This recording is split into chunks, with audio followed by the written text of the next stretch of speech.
Olá, caros ouvintes, caras ouvintes. Estamos novamente aqui neste delicioso podcast chamado Byte Furado. Afinal, nós estamos no paraíso! Uma pergunta para vocês sobre o furo do byte. Será que o furo do byte é grande? É de mais de 8.000! Hoje estamos, eu, o Dark Ryzen.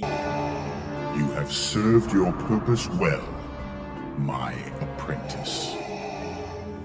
O querido Tio Gamer. It's me! E o querido Fink. Sei que queria que as coisas fossem diferentes. Eu também queria. Mas não são. Hoje vamos para o nosso episódio Ciência e Tecnologia, o episódio de número 52. Cacete, chegamos até aqui! Qual é, Barry? Tá perdendo! E nesse episódio nós não bebemos cachaça, porque passou o dia. E vamos falar um pouco sobre Facebook, Spotify, monólito de metal, China versus Estados Unidos e algumas cositas más. Então, a primeira e a segunda notícias são sobre o Facebook. A primeira é que o Facebook tomou algumas medidas contra a desinformação após a eleição norte-americana, só que há aí uma série de controvérsias nessas ações. O que a gente tem visto nos últimos dias é que a liberdade de expressão e o combate à desinformação são duas coisas que exigem um equilíbrio difícil de alcançar, ainda mais quando há interesses políticos e econômicos. Esses interesses se juntam na equação, tudo fica ainda mais complicado. Então, parece que a gente pode pensar nessa questão da liberdade de expressão, no combate à desinformação e nesses interesses políticos e econômicos e levar para essa questão do Facebook. Então, saiu uma reportagem do New York Times falando que eles ouviram fontes internas do Facebook e, após a eleição dos Estados Unidos, houve uma limitação para notícias que eles detectavam como disseminação de teorias da conspiração e acusações infundadas. Só que essas medidas só foram tomadas depois. E o Facebook, ele tem uma classificação que ele chama essas notícias de ruins para o mundo. Só que, na verdade, após o Facebook fazer isso, limitar essas notícias que são ali classificadas como ruins para o mundo, que são notícias que eles classificam dentro do sistema que em inglês é NEC, mas em português se chama Qualidade do Ecossistema de Notícias. Então, o Facebook percebeu que as pessoas se engajaram menos ali dentro da plataforma, ficaram menos tempo. E aí pesa, né, esse equilíbrio. Ainda mais porque se a gente for notar algumas atitudes que o Facebook tem tomado nos últimos tempos, tem em relação a não ofender ou a não deixar parte do Partido Republicano, das pessoas ali do Partido Republicano, desagradadas com o Facebook. Agora que está mais clara a derrota do Trump nas eleições norte-americanas, o Facebook parece que pode aí mudar de lado um pouco conforme a conveniência política. Mas se a gente pensar nessa questão econômica, inclusive a gente já discutiu aqui no Byte Furado sobre documentário das redes sociais que fala exatamente sobre isso. Esses conteúdos de notícias falsas, eles engajam muito e isso gera muita receita para o Facebook. Então aí fica um negócio difícil, mesmo sendo uma classificação de notícia como ruim para o mundo. Provavelmente o Facebook não vai manter por muito tempo essas medidas contra a desinformação, porque a desinformação ali dentro da plataforma engaja muita gente. Então é uma correlação complexa, difícil, ainda mais a gente tem uma rede social enorme que tem um grande poder e é controlada por uma empresa privada. Então fica aí essa primeira notícia para nos deixar alertas aí sobre as iniciativas e a visão do Facebook. O que vocês acham, The Boys? A sociedade como um todo anda muito polarizada e parece que a rede social incentiva isso. Pelo menos no YouTube, a impressão que dá é que vídeos com muita visualização e curtida ou então não curtida é porque algum youtuber está criticando o outro e aí tem um vídeo de resposta e aí todo mundo faz vídeo para comentar e analisar, aí vira aquela polêmica dentro do YouTube. E eu lembro que no início do YouTube tinha essas coisas do vídeo resposta, de responder a crítica do outro.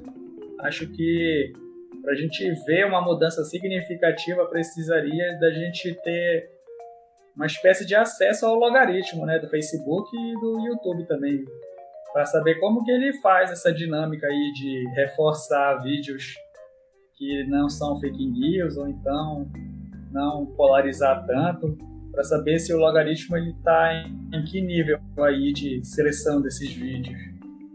Assim como o Tio Gamer falou, eu também acho que ganhou muita popularidade essa questão da desinformação e tudo mais. E eu vejo, que nem ele falou, principalmente no YouTube, eu vejo muito aqueles vídeos que o pessoal fala besteira, que o pessoal fala coisa, e que eles têm uma popularidade enorme, enquanto vídeos que falam mais notícias reais, falam mais dos fatos mesmo, eles acabam perdendo muito ali e não conseguem se popularizar, né?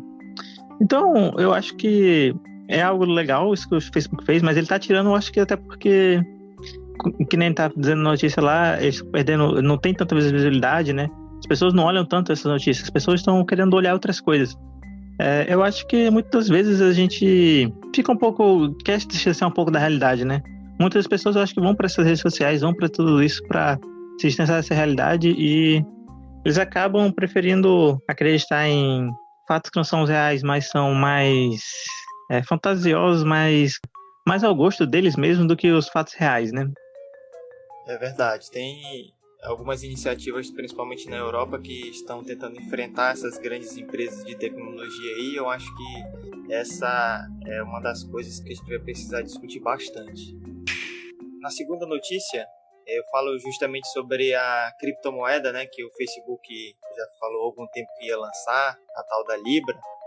E ela agora vai sair em 2021, mas parece que ela vai mudar o nome. Então, esse projeto era um projeto ambicioso de criptomoeda e um dos membros fundadores ali, um dos principais, era o Facebook. A iniciativa surgiu em junho de 2019 e prometia revolucionar o sistema financeiro global, bancarizando todos os cidadãos e criando um ativo criptográfico estável com lastro em diversas moedas: dólar, euro, libra esterlina, franco suíço e iene. Só que muita gente aí, dos grandes aí, não viram essa iniciativa com bons olhos. Muita gente ficou preocupada e houve certa reviravolta. Então, algumas empresas que estavam dentro desse consórcio de empresas privadas, né, que faria ali essa nova criptomoeda, e elas saíram de dentro dessa iniciativa. E passou um tempo que essa Libra, né, caiu no esquecimento. Eu lembro que no podcast dia o Pegasus falou sobre a Libra, né? A gente comentou um pouco sobre essa questão aí do Facebook ter uma moeda. Só que agora a ideia voltou, mas menos ambiciosa. Então essa nova moeda não vai ter um lastro em várias moedas, mas apenas no dólar. E dentro desse consórcio, né, tem alguns nomes. É um consórcio de empresas ali, né? Que tem o Facebook, tem outras empresas como a Lyft, Spotify, Uber, Shopify. Então eles vão mudar um pouco a ideia, vai ficar com lastro só no dólar e vai ser um projeto mais simplificado. Só que assim, o Facebook dentro dos Estados Unidos precisa receber autorização em cada um dos estados lá, então é bem complexo, né? Recentemente saiu uma notícia de que eles vão mudar aí o nome da moeda, que não vai se chamar mais Libra, vai se chamar na verdade Diem. Então é uma tentativa aí de afastar, né, um pouco do que foi essa primeira notícia, como saiu, assim, que era uma moeda do Facebook e tudo, que era um dos grandes que estava ali dentro do consórcio. E eles vão tentar aí mudar o nome do consórcio e mudar o nome da moeda. Mas parece que agora em 2021 vai sair essa nova moeda aí, criptomoeda, que tem como um dos grandes aí dentro do Facebook, né? Então, aumentando ainda mais o poderio da empresa. E aí onde a gente vai parar, né? O Facebook já controla boa parte das narrativas e agora tendo uma moeda própria vai ser um negócio muito louco, né? Bem, essa é uma discussão sobre criptomoedas que eu já tive com o Flaco bastante e, assim, eu acho bem difícil criptomoeda, principalmente nesse período atual, assim. Eu acho que os bancos ainda são muito fortes e eles não vão gostar muito de uma moeda desse tipo rolando por aí, ainda mais que geralmente eles são iniciativas privadas aí fortes, né? E sem contar que nessa própria moeda aí, vários dos nomes de peso dela, tipo Mastercard, entre outros, até saíram porque viram que ia dar muita dificuldade. Então, eu acho que é algo complicado. Não é algo que eu realmente investiria em criptomoeda por agora. No período do Bitcoin, o pessoal ficou muito alucinado no Bitcoin.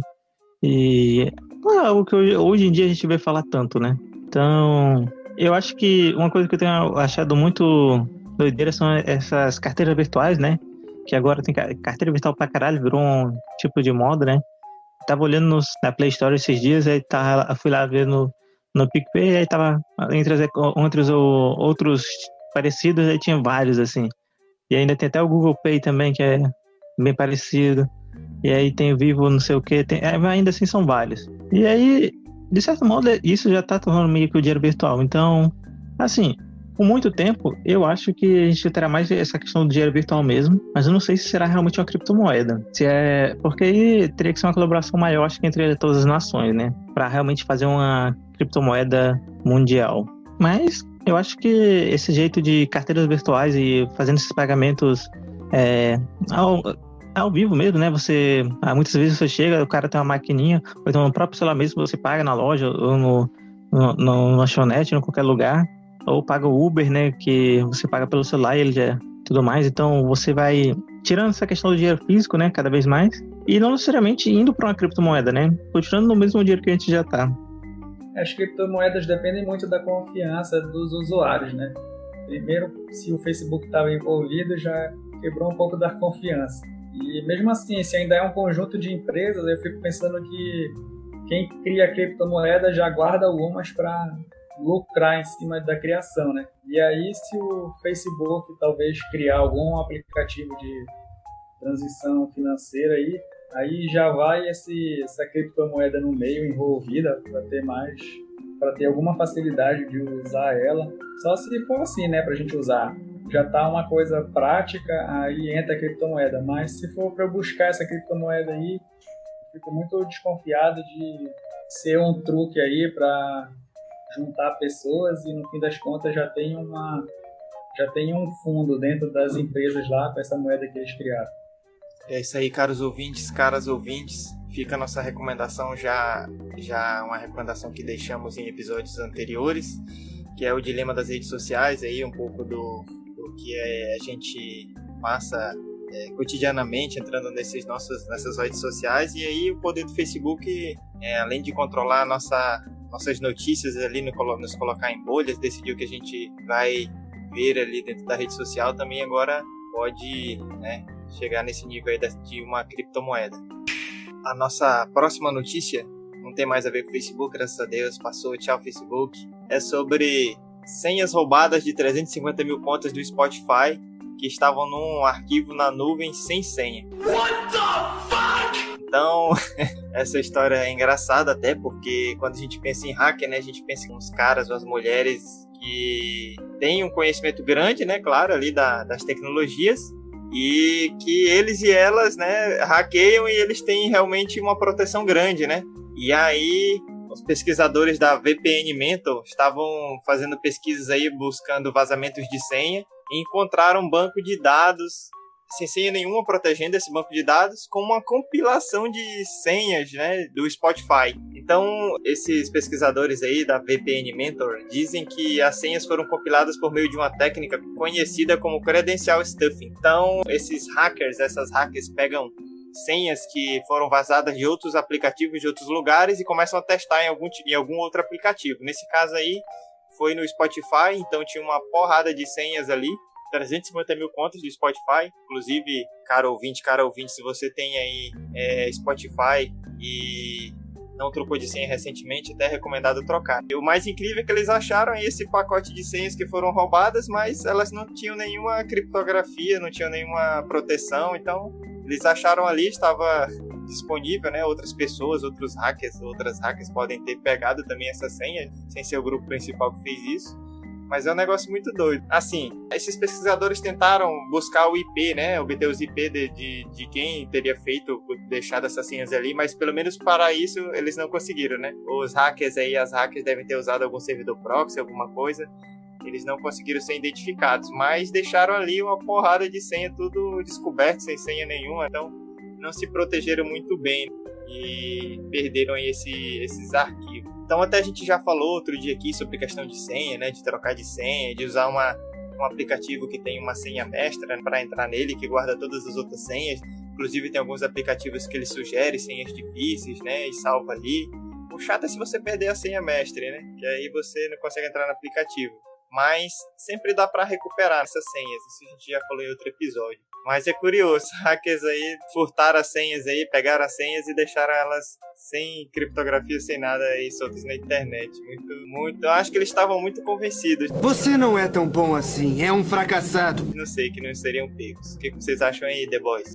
Eu acho estranho e meio até suspeito, né? Parece até que eles queriam se livrar, porque é bem estranho mesmo eles deixarem esse pacote aí com um monte de senhas aí sem senha. É até engraçado, né? Pegar um pacote de senha e deixar sem senha. Não sei nem o que comentar, cara.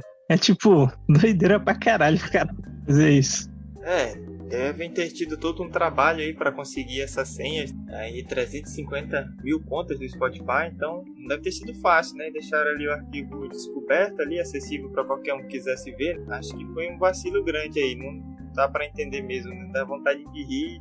Mas depois que no Brasil aí houve um hackeamento de grandes autoridades, e eram uns hackers lá de Araraquara, então agora a gente não sabe mais, qualquer um pode ser hacker nessa vida. Eu quero me familiarizar com algum desses aplicativos aí que gerenciam senha e colocar uma senha diferente, né, para cada serviço, e aquela senha de 26 dígitos lá, alfanuméricos e com símbolos, para quando o hacker encontrar, ele vê aquele bando de número lá, ele, caramba, preguiça até de copiar esse negócio aqui e deixar quieto.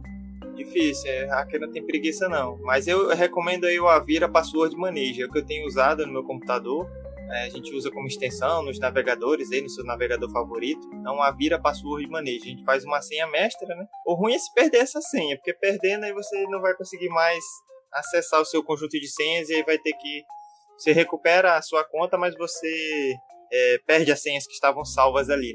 Mas como eu disse, não é tão difícil recuperar a senha, né? Você tendo o seu e-mail que você cadastrou, é fácil você recuperar a senha em qualquer site, aplicativo. Não é uma coisa tão difícil, não. Tem um aplicativo, a gente já tem que guardar uma meia dúzia de senhas, então juntar todas em uma é mais fácil. O ruim é se divulgar essa, né? E aí vai... Todas as suas senhas ficam descobertas. Mas é isso aí, os hackers vacilando aí, perderam um monte de senha do Spotify. Não dá pra fugir do hacker, né? Eu só quero que me avise quando o hacker pegar pra ver se eu corro e mudo antes dele, né? Pois é, o bacana desses aplicativos, igual a Vira, é que ele sempre analisa tuas senhas. Então, se tua senha foi descoberta em algum desses ataques hacker, alguma coisa, né, que a gente vê que vários aplicativos estão sendo afetados, de vez em quando sai uma notícia de que vazou senha do Spotify, vazou senha do Facebook, vazou não sei o que. Então, esses aplicativos, pelo menos o Avira, ele avisa, né, olha, sua senha foi vazada em alguma coisa, né? E aí fala para você trocar. Então ele vê todas as senhas, você tem tantas senhas aqui, você tem 5 senhas que são a mesma e elas já vazaram. Então é melhor você trocar. Inclusive o meu aplicativo tá me avisando isso, só que eu tenho tantas senhas de tantos sites, né? Porque todos os sites a gente tem um acesso, né? Então é difícil, mas eu tô trocando aos poucos aí, porque é muita coisa, é muita senha. Mas ele avisa, é bom isso. Então, saindo desse misterioso acontecimento aí dos hackers ter deixado as senhas descobertas, a gente vai para um misterioso monólito de metal que surgiu em pleno deserto de Utah. Então, caras ouvintes, presta atenção nessa história aqui. No dia 18 de novembro, o primeiro monólito foi descoberto no meio do deserto no estado de Utah, nos Estados Unidos, e desapareceu no dia 27, recentemente. Segundo as autoridades, ele teria sido retirado por um desconhecido que deixou uma pirâmide de lembrança no local. O pessoal fez assim uma pesquisa nas imagens de satélite do Google Earth e mostrava que o objeto teria sido instalado no local, que é de difícil acesso, ainda em 2015 e 2016, por aí, no meio aí desses anos aí, 2015 e 2016. Então as autoridades eles evitaram divulgar o local exato, né, do objeto, mas diversas pessoas conseguiram rastrear e divulgaram aí a localização na internet. Agora, o interessante é que diversas teorias foram criadas acerca desse monólito, especialmente sobre uma possível relação com alienígenas. E aí você, cara ouvinte, que é cult, gosta de filme clássico, que já assistiu 2001, Odisseia no Espaço, do Kubrick, você vai lembrar que tem uma estrutura lá no filme que é muito impressionante, que é parecida com esse monólito aí de metal que foi colocado lá no estado de Utah. Então, o pessoal logo relacionou a esse filme, porque realmente é uma coisa marcante que tem lá no filme. Eles acharam, meio que por acaso isso, agentes ali que estavam voando no helicóptero da Divisão de Recursos de Vida Selvagem, estavam passando ali pelo local e viram de longe, né? Viram de longe e já voltaram para dar uma olhada no que era esse objeto. E aí, o mais engraçado disso lá nos Estados Unidos é que o Departamento de Segurança Pública do estado de Utah disse que é ilegal instalar estruturas ou qualquer forma de arte, não importando o planeta de origem, em terras públicas sem autorização, né? Então, não sei se era um negócio sério, mas falaram aí que é proibido, né, instalar, mesmo não sendo do nosso planeta, podia ser até de outro planeta, achei engraçado.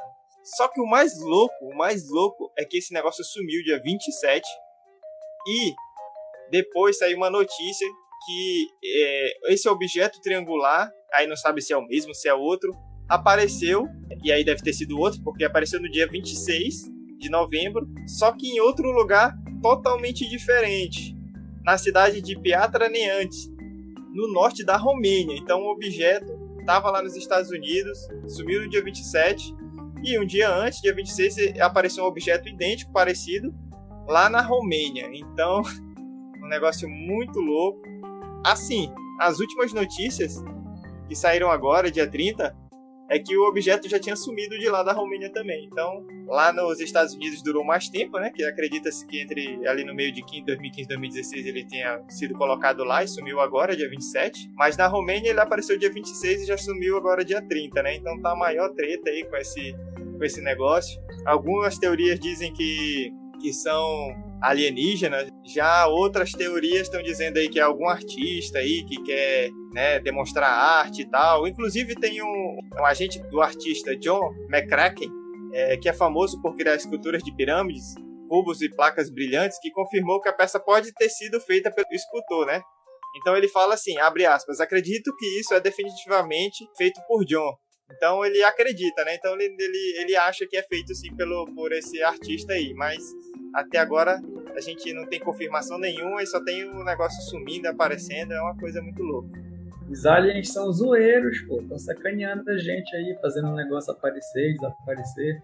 Eu tô surpreso aí que pode ter sido um artista, porque como é de difícil acesso, eu imaginava que fosse alguma empresa aí, alguma campanha publicitária de jogo ou de game. Eu também fiquei pensando aí como é que eles estão movimentando esse negócio, porque eu não acho que seja fácil de ficar movimentando esse negócio de um lugar pro outro assim, não, nem em colocar esse negócio no chão lá e tudo mais. Deve ser meio pesado, né? Pelo tamanho, assim.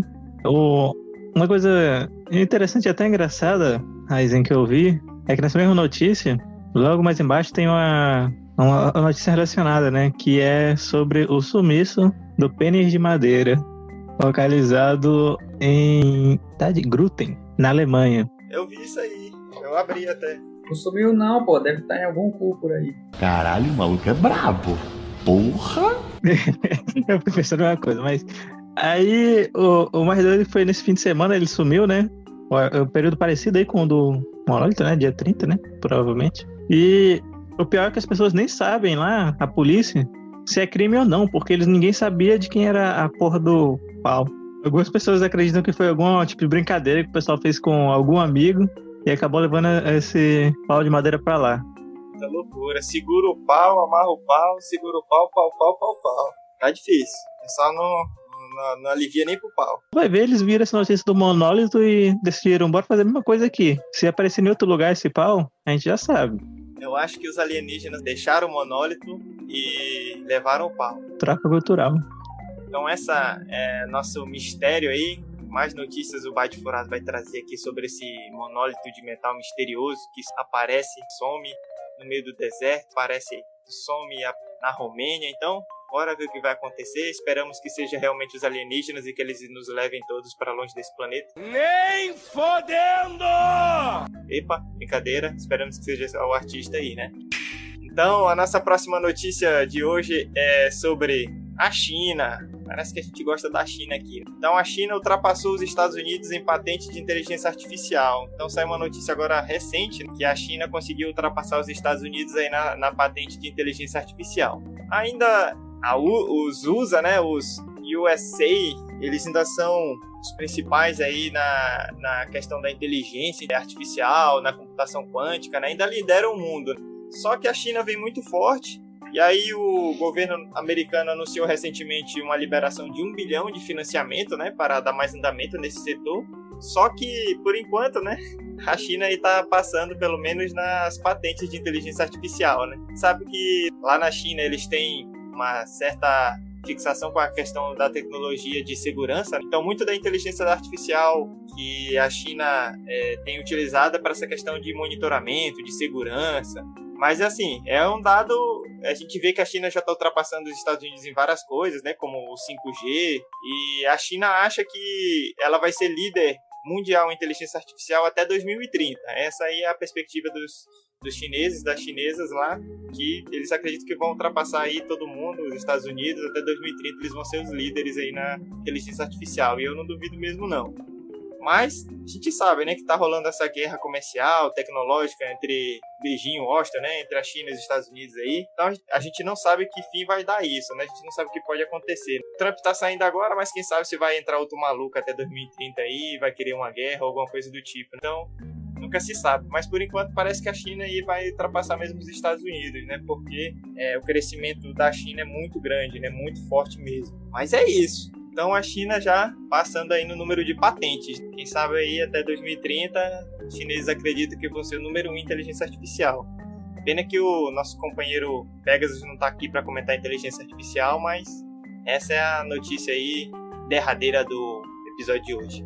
E ela superando nesse ramo de inteligência artificial, acho que é algo aí muito importante até, né, para a China, pois a gente sabe que o crescimento da inteligência artificial no nosso cotidiano está sendo um crescimento exponencial, assim. Hoje em dia tá basicamente quase tudo que a gente faz, até aquele sistema de autoatendimento, que antigamente você ligava lá e conversava com assistente que tinha de passar por outra coisa, hoje em dia é mais já por inteligência artificial e várias outras coisas que você às vezes nem percebe, mas que tem algum tipo de inteligência artificial ali por trás. Seja alguma inteligência artificial mais básica ou algumas mais avançadas. Então, eu acho que a China já tem demonstrado essa tendência de ir superando os Estados Unidos, né? Provavelmente se tornar talvez aí a maior potência mundial aí no futuro, né? China é isso aí, potência na tecnologia, na economia, mas muito obscuro quando se trata do governo e como que cuida dessa população trabalhadora lá e como são os projetos sociais. Então fica aí essa confusão que né? O que dizer, né, de um país que tem essas características assim, um pouco divergentes. Alegrou seu confusão. Então, caros ouvintes, caras ouvintes, esse é o nosso episódio de hoje. Essas foram as notícias.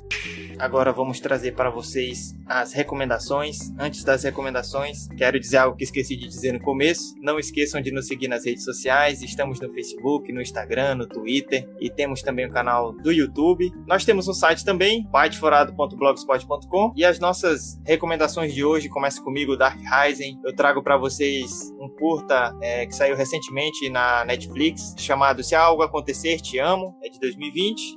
Como eu disse, é da Netflix. E fala sobre um casal que enfrenta o vazio emocional e o luto pela morte da filha em um tiroteio na escola. Então, se você acha que não pode chorar pra caramba, com um curta-metragem de 12 minutos, você está ligeiramente enganado. Então, se você quer assistir aquele filmezinho para dar uma chorada, para ter uma reflexãozinha ali, é triste, então você pode assistir esse daí, mas se você não quer ficar alegre, vai para outra coisa, meu filho e minha filha, tá? Essa recomendação de hoje é para os tristes. E a segunda recomendação que eu trago é um filme que eu assisti recentemente. É um filme realmente muito doido, digamos assim, chamado Dente Canino. É um filme grego.